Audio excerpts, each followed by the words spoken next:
Nous avons pour mission, parce que c'est une mission que nous nous sommes donnée, un devoir, de refléter la société française dans sa diversité, dans toute sa diversité. Et notre but, c'est vraiment de mélanger les cultures à l'écran, que ce soit à l'écran d'ailleurs, que dans les écritures, en créant des écritures nouvelles, avec des jeunes expérimentés, des jeunes non expérimentés et des scénaristes très expérimentés. Donc nous créons des binômes ou des trinômes en fonction de nos projets, que nous avons cherché en tout cas soit dans le patrimoine historique, soit dans le patrimoine social, soit dans simplement le divertissement ou l'information. C'est vrai qu'à la base, on a créé l'OAPROD et on a décidé de faire de la fiction parce qu'on trouvait que nos cultures ultramarines étaient assez mal représentées, ça on était en 2005-2006, étaient assez mal représentées sur le petit écran. Il a été diffusé 6 de nos fictions, on a fait de l'audimat sur l'ensemble des fictions qu'on a produites. Donc ça nous pousse à se dire on a raison de faire ça parce qu'il y a vraiment un beat par rapport à ça. Et c'est vrai qu'au XXIe siècle, on ne peut plus passer à côté de produire des programmes, de produire des programmes sans que la diversité qui représente aujourd'hui la France, en tous les cas, puisqu'on est en France, ne soit pas représentée à l'image. Outre le fait que nous ayons pris ce prix à La Rochelle donc pour Paradis Amer qui n'a pas encore été diffusé, Paradis Amer, première fiction à Mayotte, puisque nous avons été dans cette partie de l'océan qui n'a jamais été montrée, en fiction en tout cas. Outre ce projet, nous avons donc, qui est déjà prêt et qui sera diffusé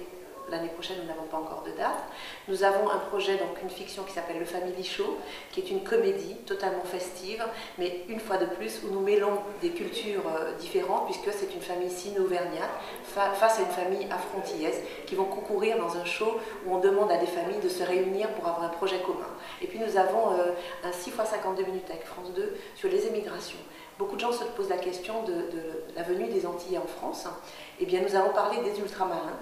de leur venue dans les années 60, du Bumidum, comment les Antillais se sont retrouvés dans l'administration française, et c'est pour ça qu'il y a eu un appel de la loi Debré qui demandait donc des émigrés, des gens en tout cas qui viennent de la Caraïbe, et particulièrement de l'outre-mer. Donc nous allons raconter sur 3 générations, même 4 générations, des années 60 à aujourd'hui, comment ces jeunes, enfin en tout cas ces jeunes, ces familles arrivent et comment ces émigrations se mélangent ici pour donner la France d'aujourd'hui. Nous travaillons avec des gens qui ont un regard sur le reste du monde, mais un regard du monde aussi sur nous. C'est des regards croisés pour permettre de connaître ce patrimoine. Nous avons des valeurs historiques, nous avons des valeurs sociales, nous avons un monde en tout cas,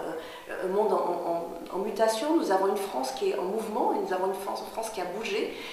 des années 50 à aujourd'hui, nous avons une France qui a changé, et dans toutes les œuvres que nous faisons, nous pensons qu'il y a une pérennité à inscrire. Nous avons le devoir et la mission, en tout cas, de faire traverser l'Atlantique et de faire connaître qui nous sommes à travers des projets sociologiques, des projets divertissants, d'instruire, d'informer le public et de mettre justement dans les écoles et dans les universités ce patrimoine. Il se trouve que nous avons fait un projet historique et un projet qui s'appelle Fait danser la poussière, qui est étudié dans les universités américaines aujourd'hui et qui, les Amants de l'ombre aussi, utilisé dans les universités américaines. Ça veut dire que la France traverse les frontières et que ce patrimoine va rester là. C'est un patrimoine qui est intemporel. Je pense que la France a quelque chose à inscrire parce que nous avons des talents, nous avons vraiment des gens qui savent faire et en mélangeant toutes ces richesses-là, nous pouvons donner quelque chose qui soit à l'image de cette puissance que nous sommes.